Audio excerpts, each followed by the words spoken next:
Olá, eu sou Alexandre Sclapp, sou psicanalista e você está no podcast Teoricamente, um podcast da Escola Paulista de Psicanálise e do Instituto Hécatos. E hoje nós vamos discutir justamente o nome do podcast, Teoricamente. E para fazer essa discussão, eu tenho aqui comigo a Patrícia de Pádua, que é minha colega do Instituto Hécatos e facilitadora do programa de formação em psicanálise. Seja bem-vinda. Obrigada, Ale. E direto de Sobral, no Ceará, eu tenho o meu colega e amigo Cipá, Fábio Cipaúba, que também é do Instituto Hécatos e coordena no Instituto um grupo de leitura sobre a obra de Clarice Lispector e é idealizador de uma comunidade do Instagram na linha bioniana. Seja bem-vindo, Cipá. Muito obrigado, Ale. A gente terminou o último episódio do podcast com uma provocação da Patrícia. Você quer repetir essa provocação para a gente começar esse episódio? Bom, a gente estava falando sobre o estado de fé, né? Que é o sem desejo, sem memória, sem evidências do sentido E sem desejo de compreensão. e sem desejo de compreensão. E aí eu trouxe, né, como provocação que o Bion, ele fala que quando o analista está muito cansado, né, de manter esse estado de fé, ele recorre à teoria, né, para interpretar teorias. E aí, né, fica assim, qual que é o papel da teoria No meio disso tudo. no meio disso tudo? Se ele já está dizendo que recorre à teoria, é porque ele não conseguiu manter o estado ético dentro do consultório, né? Então, já fica a dica que se a gente recorre à teoria para fazer psicanálise, algo não está bem, né? Se a gente precisa dela para isso, precisa dessa muleta, algo não está bem. O que você acha, Cipá? Bom, é uma questão bem interessante e acho muito séria a proposta da gente falar aqui sobre esse ponto de uma situação da prática da psicanálise em consultório, apesar da gente estar aqui discutindo como analistas que fazem psicanálise, porque quando a gente olha para essa questão, eu chamo para essa conversa assim mais de perto, né, o, o psicanalista, o Dr. Bion, como a Patrícia trouxe, né, psicanalista britânico Wilfred Bion, porque ele diz uma coisa numa supervisão em São Paulo, né, é, que assim, que não importa que teoria o analista tem. E essa foi uma das questões que eu passei muito tempo assim, pensando assim, mas como assim não importa que teoria o analista tem? Levei muito tempo para poder chegar numa possibilidade de compreensão disso que de alguma forma me fosse útil e eu pudesse me sentir de algum modo satisfeito com ela. E, e levou um tempo para que eu percebesse assim, é porque uma pessoa que desenvolve a prática da psicanálise, quando ela está nessa condição de psicanalista dentro do consultório, não importa qual é a teoria, porque ali ela não está para confirmar uma teoria, mas ela está para explorar o que passa naquele tempo, naquele espaço do encontro, e explorar é diferente de tentar encontrar coisas, porque assim, não é muito difícil sair desse estado de mente em que é útil a psicanálise que a gente está discutindo aqui, né? Que vocês trouxeram, que é assim, uma recomendação técnica também do Dr. Bion, de sem memória, sem desejo, sem ânsia de compreensão e com a impressão mínima dos sentidos, né? Então, poder estar nesse estado não é algo simples, é algo que exige muita dedicação. Eu costumo dizer e usar como modelo que é quase como uma estação de rádio sendo modulada naqueles rádios antigos, assim, que tu tem que estar ali.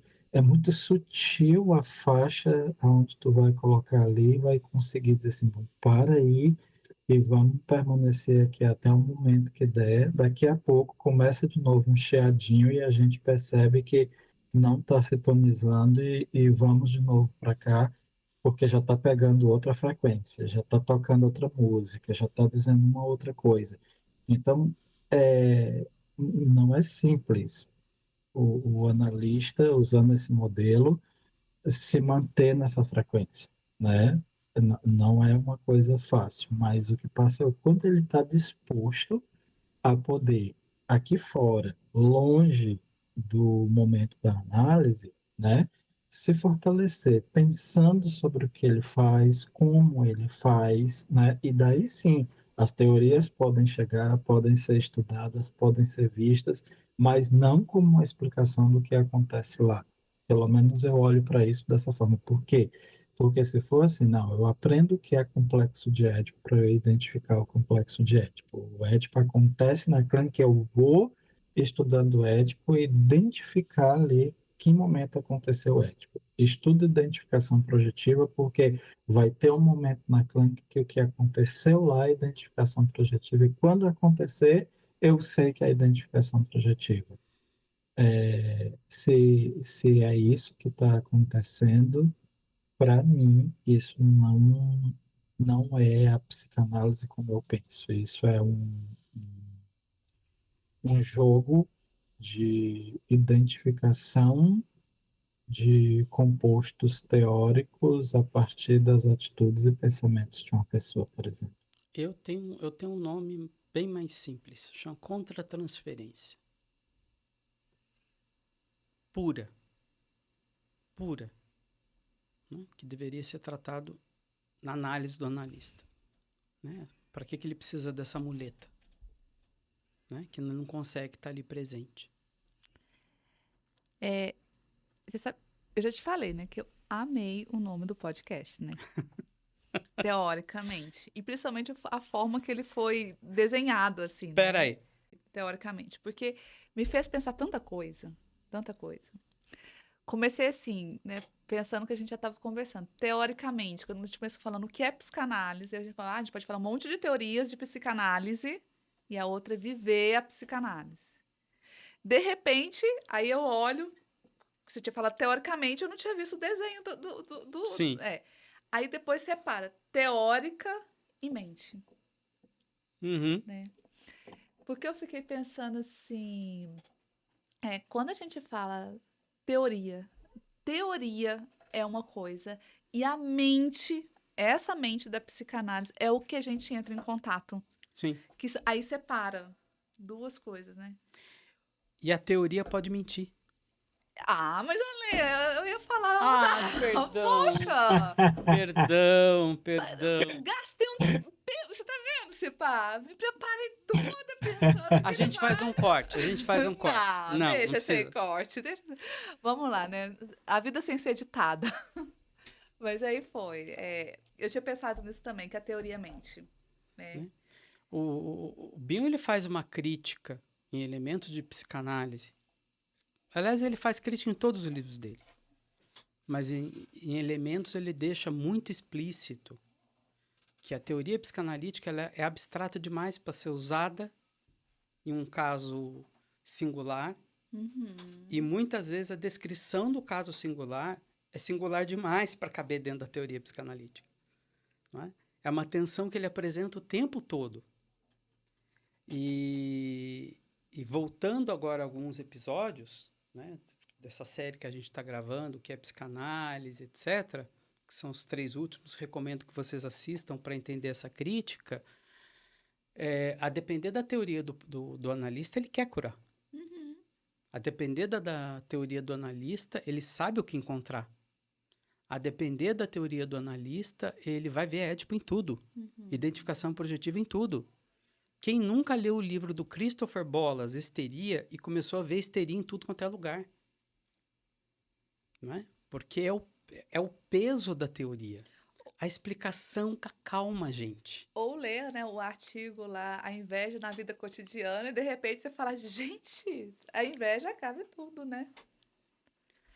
Então, é o grande peso da teoria, porque ela te explica o mundo. E uma vez que ela explica, ela te acalma. Não é? E você não tem que dar conta da experiência emocional do desconhecido, do inexplorado, do vazio, infinito, informe. Porque já está explicado, você só tem que procurar. Basta um checklist. Né? Tem isso, tem isso, tem isso. E está resolvido. E é interessante quando você está citando o Bion, né, no livro, porque aí ele resolve essa questão, quando você falou é abstrata demais para uma coisa e Concreto demais. concretas para outra situação, ele resolve isso trazendo essa teoria como modelos, né? Sim.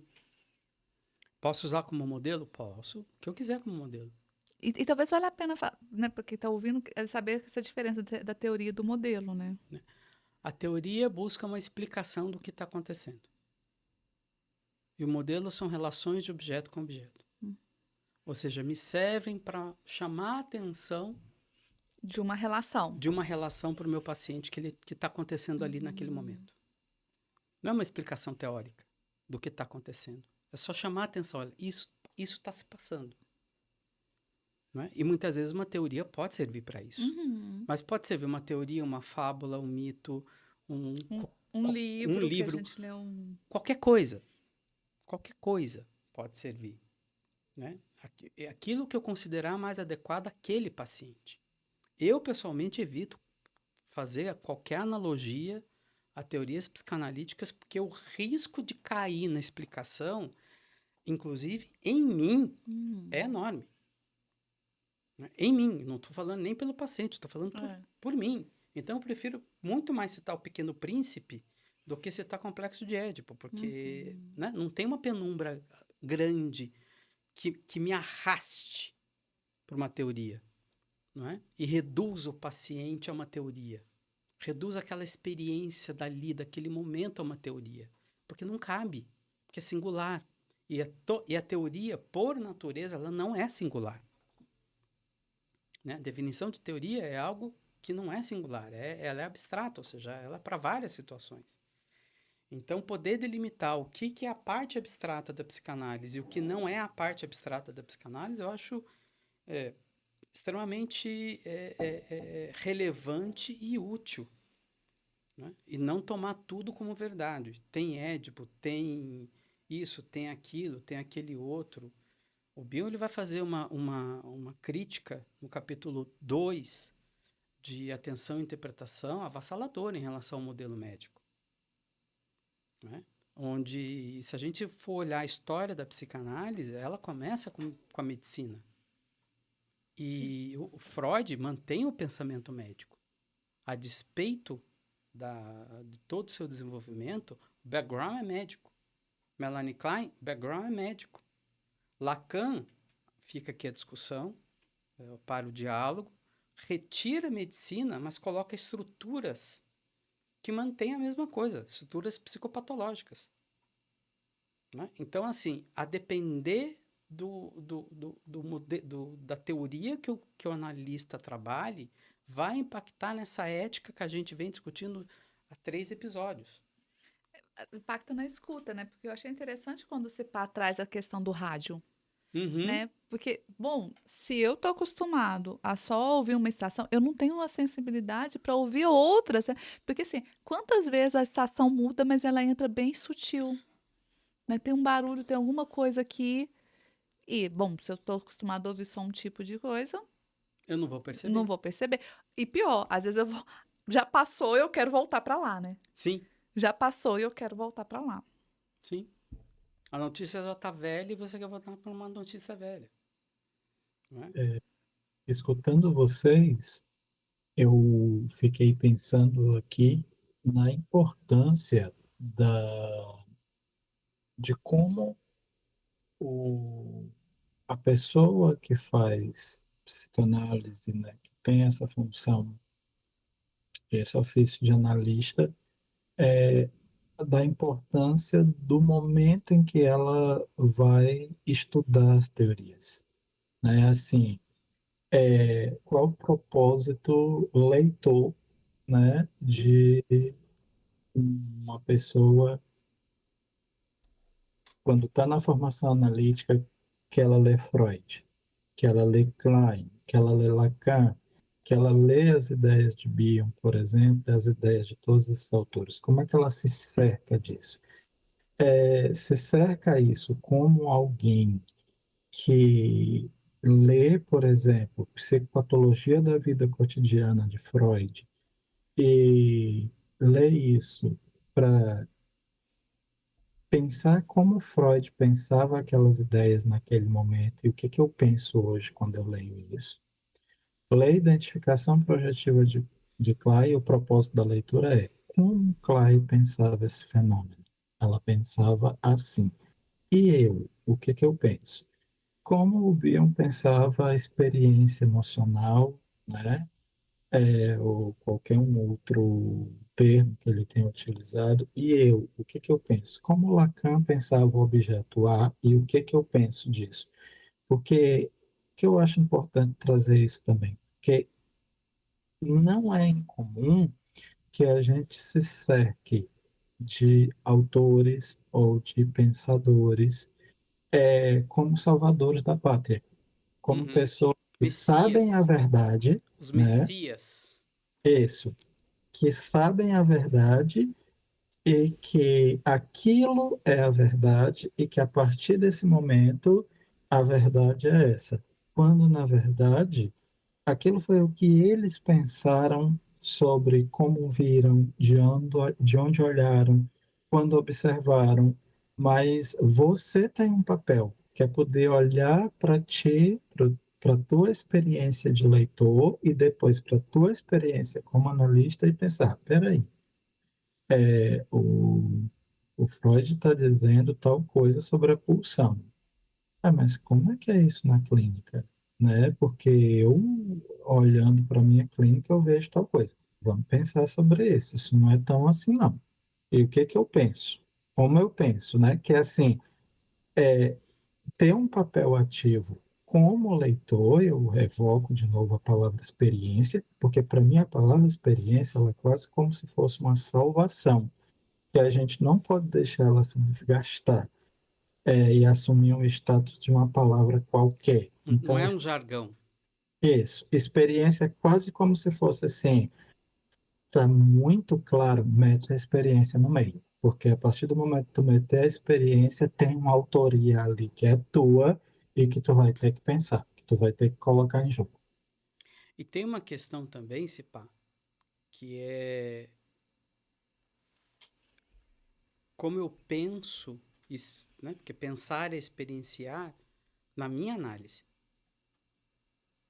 essas questões. Porque se eu estou estudando psicanálise, pressupõe, se eu estou fazendo uma formação, que eu estou em análise. Como eu estou vivenciando isso na minha análise, na minha pele, não só na minha clínica como analista, mas na minha pele como paciente. Isso faz sentido, não é? Que é onde começa a fazer a base daquilo que faz sentido, daquilo que não faz sentido. Né? E aí também entra da importância de você escolher o seu analista. Né? Que tipo de análise você está se propondo a fazer? Né? Porque a depender da análise vai te fazer sentido ou não vai te fazer sentido. Não é? E é interessante que a gente começou a desenhar, né, o tripé analítico, né? Sim. Porque a gente estava falando sobre a teoria, né? Estar em grupo, discutir em grupo, porque o grupo também nos faz pensar algumas questões, né? Coisas que às vezes a gente não estava observando na nossa forma de pensar e abrir, ampliar para outras, traz a análise pessoal, né? Quando a gente fala, por exemplo, quando você falou da contra-transferência, Sim. né? Traz a questão da análise pessoal, da gente começar a pensar, bom, o que que é o nosso, o que que é do paciente. E eu ia puxar para o lado da supervisão, né? Que quando o CIPA, ele traz no momento assim, ele fala do grupo, né? Daquela questão que a gente está falando no bloco anterior, que às vezes a instituição que você está te fala para falar, pensa uma coisa, o seu supervisor, tal. Eu fiquei pensando também na supervisão, essa questão do que faz sentido, né? Sim. Porque tem uma questão que dentro da supervisão também, tomar muito cuidado com o teórico, né? Uhum. Porque às vezes você chega lá e fala assim, mas você já interpretou a castração? Que você nem viu, nem faz parte, nem tá ali, não é disso. Mas por que que você não está interpretando a castração? Por que que você não está interpretando aquilo? Que também é uma forma de violência também, né? Isso que eu ia dizer. Isso é uma forma de Que violência. também é uma forma de E violência. desrespeito ao analista. Que falar assim, ó, bom, você deveria ser esse analista, né? E não esse que você tá aí. E é importante nessa questão da supervisão, é que eu considero importante frisar que essas psicanálises, né, que estamos tratando aqui, essa específica que eu penso que a gente está falando aqui, que é uma psicanálise que a gente pode caracterizar como funcional, instrumental, Relacional. relacional, ela automaticamente é como se a gente pudesse criar uma tabelinha que tem assim, quem é o paciente dentro dessa psicanálise? Quem é o analista? Quem é o supervisor? Qual é a ideia de análise? Qual é a ideia de interpretação? Tem essas ideias? Por quê? Porque eu fiquei pensando assim, esse jeito de se relacionar com um analista que procura supervisão tanto por parte do supervisor como por parte do analista, diz também de um assento em um lugar que se ocupa na mente dessas duas pessoas a teoria psicanalítica e como eles entendem o que é psicanálise. Porque hoje, trazendo aqui agora uma coisa que está lá na Bíblia, no Novo Testamento, eu acho que é em Tiago, capítulo 5, versículo 17, estava olhando agora há pouco para trazer isso aqui, tem um versículo lá da Bíblia que eu acho muito interessante, que diz assim: Elias era um homem sujeito às mesmas paixões que nós, e orando pediu a Deus que não chovesse, e por 3 anos e 6 meses não choveu sobre a terra. Uso isso para dizer assim, bom, Freud, Klein, Lacan, Bion, e seja lá quem seja a outra pessoa, era um homem sujeito às mesmas paixões que nós. O que aconteceu é que essas pessoas puderam pensar sobre o que estavam fazendo. Eu acho que o maior respeito que a gente pode ter por Freud, Klein e todos os outros é respeitando a gente e as nossas ideias, no sentido de trazer essas ideias para serem pensadas, porque assim, quando Klein desponta na psicanálise, desponta porque começa a pensar coisas que se diferem do que até então estava como postulado para a psicanálise. Quando o Bion também se destaca porque pensa uma coisa que ainda não havia sido pensada. Mas é incrível como existe uma falácia de autoridade que nos joga muitas vezes no lugar, principalmente do ponto de vista das instituições, que tenta jogar no lugar que é assim, não, e o melhor para vocês pensarem é isso. Então, venerem isso, bajulem essa situação, porque essa situação é a melhor situação.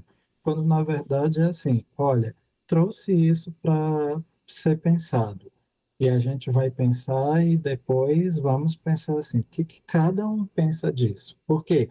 Porque se a gente faz uma discussão da prática psicanalítica entre psicanalistas que não pensaram as suas próprias práticas, nós estamos fazendo uma discussão no vazio. Eu concordo e ainda colocaria uma outra questão. O Bion pensou a psicanálise útil para ele. A Melanie Klein pensou a psicanálise útil para ela. O Freud pensou a psicanálise útil para ele. Qual é a nossa psicanálise? Que é útil para nós e para os nossos pacientes. Isso é uma construção nossa, autoral, singular também. Porque se assim é singular para o paciente, que a gente busca que ele seja singular no exercício da sua liberdade, nós também temos isso. Começa com a gente isso. Não é? Na escolha do que eu vou usar. E do que eu posso criar se eu, de repente, me faltou algo. Eu vou criar algo. Eu vou criar uma ferramenta que não tem. Tá aí o Leandro com framework. Ele criou algo que para ele é muito útil. Talvez não seja para outros, mas para ele é útil. E se não é útil para mim, o que fica, por isso que eu gosto muito do Leandro, é a possibilidade de você criar algo para você que seja útil para a sua clínica. Não precisa ser igual de ninguém, não é? Mas que você se dedique seriamente, ou seja, não é festa do caqui, mas que você se dedique seriamente a criar algo, a criar um instrumento que seja útil para você. Para o CIPA que de repente não é útil para a Patrícia. E tá tudo bem. E é interessante isso que vocês colocam, né? Que eu acho que eu espero que tenha ficado claro, né? Para os ouvintes nessa sequência, né? Que a gente... Que é o que a gente... o que a gente está falando, o que é útil para a Patrícia, o que a Patrícia pensa, é o que o Alexandre pensa, o que é útil para o Alexandre, o que o CIPA pensa, o que é útil para o CIPA. E que não estamos falando se uma coisa é melhor do que a outra.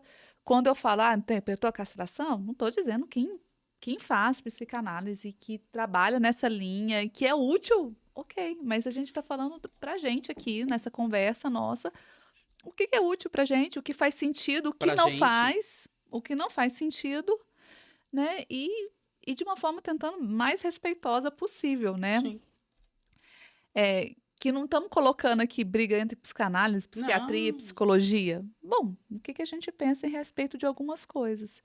E é interessante quando a gente fala o que pensa, que quando você falou do Leandro, é uma coisa que ele sempre fala, todas as vezes que a gente encontra, né, com ele fala, olha, gente, não tomem a minha ideia rapidamente como sendo certa ou não.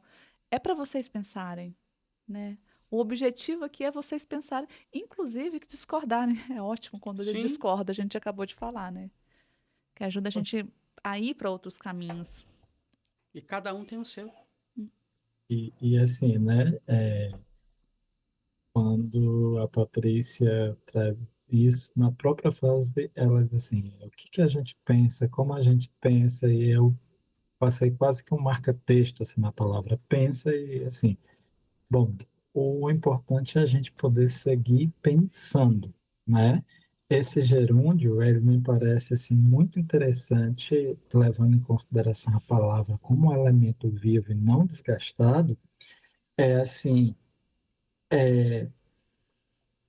há uma diferença entre eu sei e quero seguir sabendo, né? Porque abre margem para a gente poder sabendo, pensando. Eu penso que as palavras no gerúndio, em algumas situações, elas são fundamentais. E eu estava lembrando aqui de um personagem de um programa da Globo, né, que era interpretado pelo Rodrigo Santana, que ele dizia as coisas no final assim, ai, como eu tô bandida.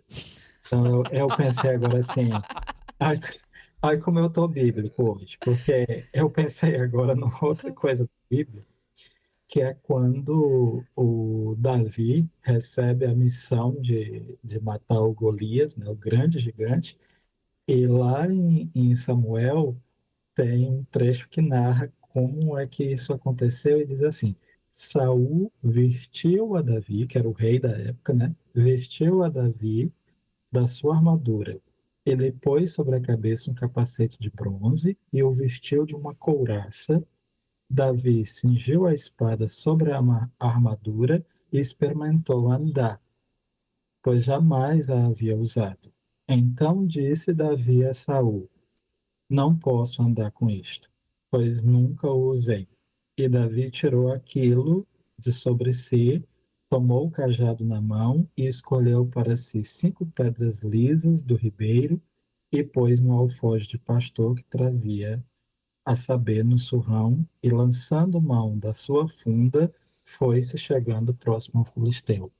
E eu olhando para isso agora, pensei assim, o Davi é quase como se alguém tivesse dado um livro, usando como modelo, é assim, toma, para tu ser psicanalista, basta tu ler esse livro e essa coleção aqui completa que tu vai conseguir ser. Tu faz assim, assim e tal.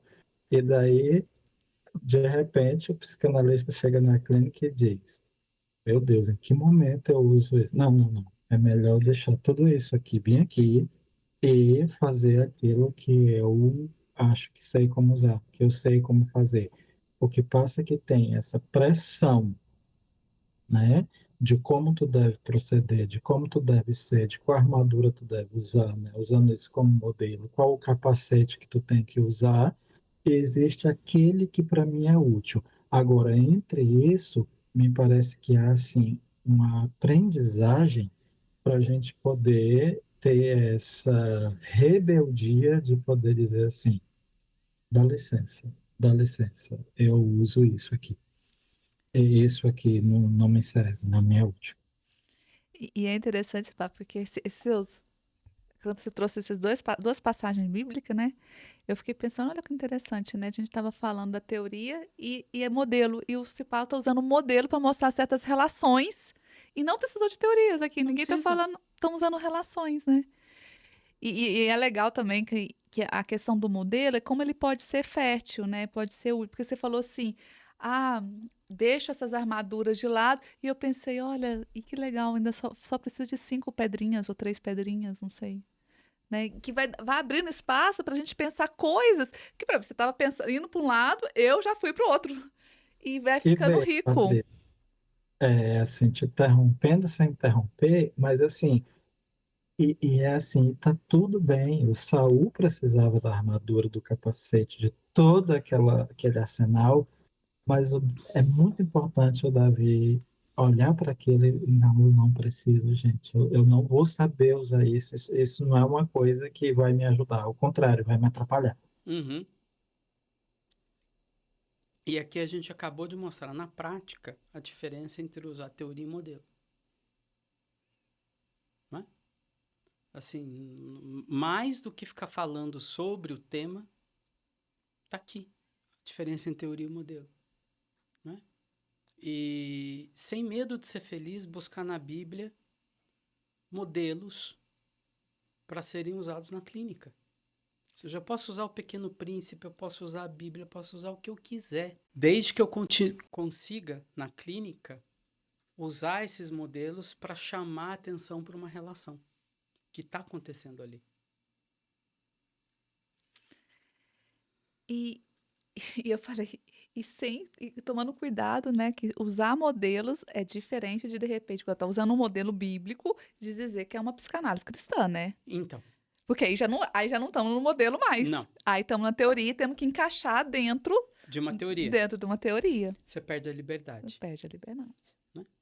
Então, essa questão para mim da teoria ela é muito cara, porque se a gente amarrar os episódios, ela determina um ponto ético do consultório. Ela determina, e nesse ponto ético, ela determina as violências que podem acontecer no consultório. Violência de escuta, violência de acolhimento, não é? Violência de presença. Né? E isso para mim é uma coisa muito cara.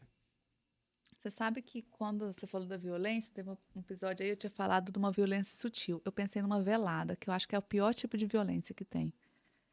Porque quando ela está explícita ali, às vezes você tem como fazer alguma coisa, né? Você fica claro, você pode até fugir, falar, não, não quero pra mim. Mas quando ela tá ali velada, Uhum. sabe, Disfarçada. disfarçada, é, É cruel. é cruel.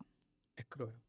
E vejam, eu agora, nesse momento, sou habitado por uma ideia que é assim, é, e bom, e aqui os três que estamos conversando sobre esse tema podemos e acho que vai acontecer até o fim da nossa vida nesse ofício.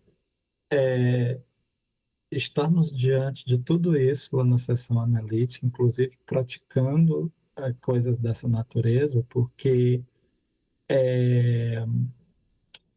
nós estamos falando da prática psicanalítica, mas no momento em que não estamos sendo psicanalistas Sim. aqui no Que a podcast. gente está falando sobre psicanálise. Isso, estamos falando Olha, tô super sobre psicanálise confortável. e Aqui é não vivendo a vendo, viver psicanálise, outra né? coisa. E daí vem a importância, para mim, daquilo que na psicanálise que a gente chama como clássica, né? Ali até na escola inglesa, ali até Klein, dessa figura do supervisor como alguém que sabe e que vai dizer ao analista como ele tem que fazer, e da outra visão de supervisão como algo que é uma análise do analista, que é mais, por exemplo, para mim essa visão está muito ligada aos psicanalistas argentinos ali, Dario Só e o nosso colega hoje, o Leandro Stidman, que é assim, inclusive do analista poder notar lá que você está fazendo essas coisas, porque muitas vezes a gente pensa assim, estou fazendo uma coisa muito bacana, e daí quando você começa a contar, olha, não tá, estou fazendo e tal, e de repente o outro aponta assim para você, nossa, e tu percebe que também está acontecendo isso, e você fica assim, o quê? Como eu estava fazendo isso? Que essa possibilidade que é importante a gente levar em consideração, que os analistas que podem mudar nessa discussão somos nós, os que estamos falando aqui sobre isso, e as pessoas que vão nos ouvir nesse podcast e vão poder e puderem olhar para isso e pensarem sobre si, sobre como estão fazendo, como estão desenvolvendo, de onde, como estão pensando. Então, são essas pessoas e não os outros analistas que nem estão nessa conversa e nem vão escutá-la, porque tem uma coisa que eu observo nos últimos tempos e tem me chamado muita atenção, que eu vou chamar aqui de discurso isento, que é um discurso que é quase assim, estamos falando de uma psicanálise que não funciona e somos pessoas que desempenhamos muito bem a análise que funciona, quando na verdade a gente não sabe. A gente faz um esforço muito grande, como disse o Ale e a Patrícia, tem que ter uma dedicação muito grande aqui fora para que tudo isso seja útil para quando a gente for atender o paciente de amanhã. E quem sabe se é útil ou não é útil o que a gente está fazendo, é só ter uma pessoa, o paciente. É a ele que a gente deve o nosso trabalho. Né? Para ele que a gente trabalha, para ele que a gente se esforça, para ele que a gente estuda, para ele que a gente faz supervisão, para ele que a gente faz grupo, e para que isso possa ser útil para ele. Né? Mais do que para mim, mais do que para uma instituição, para ele. Né? Tem um personagem que vira e mexe aparece aqui, que é o personagem principal da conversa, que é o paciente. Né? Que isso tudo seja útil para ele. E é um paciente tão generoso, né, que nos permite nos conhecermos também a parte da relação com ele, né? Sim. Que apareça a nossa conta transferência, ele suporte a nossa conta transferência, ele permita a nossa evolução como pessoa, como analista, isso é uma dádiva. É. Nós somos, eu costumo dizer que a gente tem uma profissão privilegiada. E é interessante falar, porque quando a gente fala que psicanálise é relação, a gente está falando que são dois, né? São vias, né? São dois. Então, assim, a gente também Está em crescimento. está em crescimento junto, né? Desde que a gente esteja aberto a. Né? Que a gente saiba que a nossa estupidez é limitada. Não somos os alecrins dourados. Não somos alecrins dourados. Porque se a gente achar que somos alecrins dourados e sabemos, não é? E não estamos sempre construindo um saber, aí complica. E essa ideia do sabemos, né? Ela é uma barreira, é um distanciamento, né? Sim. Se um sabe e o outro não sabe, tem um abismo, tem uma Sim. barreira, tem um muro no meio, não tem uma relação. Não tem uma relação. Eu encontro um colega, às vezes, para um café na segunda-feira à tarde. Um dia desse, a gente estava conversando e ele dizendo assim: a gente chegou nesse ponto, né, de não saber na psicanálise e tal. E ele disse uma coisa que eu ri, que ele falou assim: mas eu queria muito saber. Ah, Porque, Só você, querido. porque ele disse, eu queria muito saber. Só Porque se você? eu soubesse, passa o contato. na primeira sessão eu já diria para o paciente: olha, é isso, Você já isso. tinha um relatório pronto, escrito, Ah. só para botar o nome dele. Ó, deixa eu Aí te ele falar, olha. diz: bom, a gente não sabe, mas eu queria muito saber. Que eu acho muito interessante isso, que aqui não é uma discussão, ou melhor, não é um rechaçar do saber, no sentido assim de, não tem que saber. Não, não é que não tem que saber, é porque Não tem não como. tem como saber, né? Dentro dessa psicanálise que a gente está discutindo aqui, não tem como Como saber. saber? Não tem. E eu reforço o convite. Você quer saber do que nós estamos falando? Faça análise. É o É. único lugar que você vai descobrir o que a gente está. Do que a gente está falando é faça análise. Bom, e com isso eu encerro o episódio de hoje. Muito obrigado, Patrícia. Muito obrigado, Cepá. Obrigada, Ale. Obrigado, Cipá, pela companhia. Foi muito bom. Eu que agradeço a vocês a oportunidade de poder ter a companhia de vocês e a gente poder conversar um pouquinho sobre a nossa nada mole vida. Só para vocês terem noção, a gente gravou 4 episódios. A gente está aqui conversando 4 horas, assim, naturalmente, gostoso, tranquilo, não é? Aprendo muito, muito, muito nesses Muito. encontros. É muito Isso é bom. pensar. Isso é o que a Sim, gente chama de pensar. não é pouco. Não é É. pouco. Não é pouco. Até um próximo episódio. Tchau. Tchau.